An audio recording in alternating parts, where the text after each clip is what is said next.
Hey everybody, Mike Sandoval here. We're at CinemaCon 2024 with the owner of Stuart Cinema and Cafe, Emelyn Stuart.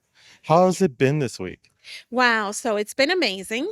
Definitely seeing my friends, which is why I wasn't so nervous on Monday because I looked out and I was like, oh, these are my colleagues. But it's been great just learning. The studios are talking about all the films that are coming. So we're feeling good about the rest of 2024 and 2025. Super exciting. And when I had to talk to you because we saw your presentation ahead of when they showed the Fall Guy this on Monday. And what an amazing story about your cinema and what you're doing in the community and in New York. Tell us a little bit of how everything got started. Yeah, so I opened the theater in 2018. And I just, I wanted to be able to control what people watch. I wanted to have a say in the content that's shared. And I went to a community that really embraced the theater, and it became a necessity. During COVID, we were essential. We were able to stay open at 4 o'clock. We gave away all of our food. We use the theater for people to watch their loved ones being buried around the country. So I was able to stay open because I became essential. And so we're growing. I, came into the business. I didn't know a lot, but I'm learning. I love it, and I'm really hopeful. I mean, I know people kill theaters off every year. Every year we're dying and dead. We're still here, and we're growing, and super exciting. Yeah. And one of the amazing things is that you were the first Afro Latina to own a movie theater in New York.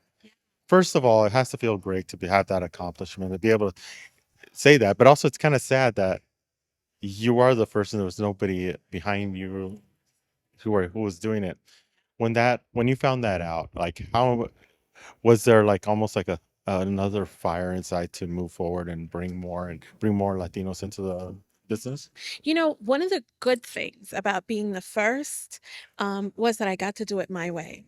So I have a cafe that serves tres leche and arroz con pollo on Thursday and coquito year round, right? And so I was able to bring my culture because it didn't exist before. I was doing this new thing, and I had great opportunity to the theater was built from scratch because I couldn't afford anything that was already built, and I couldn't afford to renovate anything. And it just, I feel sad sometimes that I am the first, but I feel hopeful that I won't be the last. And it is sad that in 2024, I'm still the first. But we're opening doors. I think for young people who can see people like me doing it is amazing. Especially when you own your own film festival Yes. and you're able to host at your own cinema. It gives you so much power to be able to create and do more and really do more for the community as well to bring people out to watch independent film. When dealing with it and starting the film festival and getting everything together, what was the reaction from the community to be able to like see these independent films, different stories, especially stories about us, which we don't see in cinema that much? Yes, yes. And so, like the Black Panther and the Little Mermaid, right?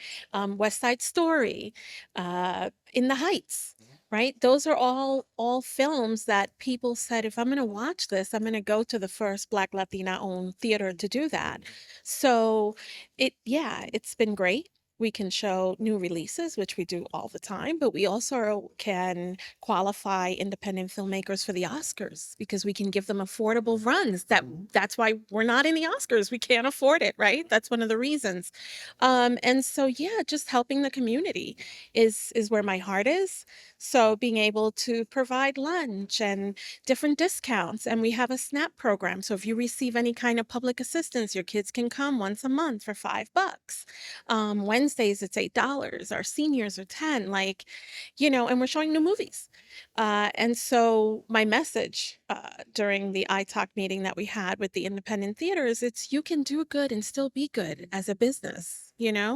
So that is where my heart is. Exactly. And that's what I love about the story is that you do so much for the community, especially trying to bring more Latinos into this business because we're based in LA. We see it every time. We deal with it as well in this industry when it comes to film. And it's great to see somebody who's standing up for us, being a part of it, helping us grow in this business. If anybody who is in New York wants to come see your theater, tell us about you, where the locations are at, how could they find you? and things like that? Okay, so we're Stuart Cinema. The theater is Stuart Cinema Café. The website is Stuart Cinema, spelled Stuart Cinema. And we are in Greenpoint. It's just a G train to Greenpoint Avenue, and you walk towards the water, which is beautiful, by the way. And yeah, and you can come. We're open, 7 days a week. We show movies and we serve food all day. Before we end this and we close this up, there's one thing special that you sell that nobody else I've ever seen, even in LA, sells empanadas. And they're your mom's empanadas.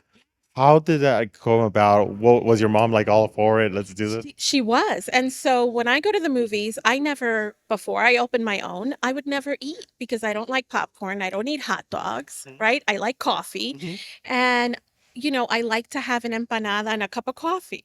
That's my joy. And I thought if I open a movie theater, how many other people would enjoy to eat a chicken empanada or beef? And we make a spinach and cheese if you're a vegetarian.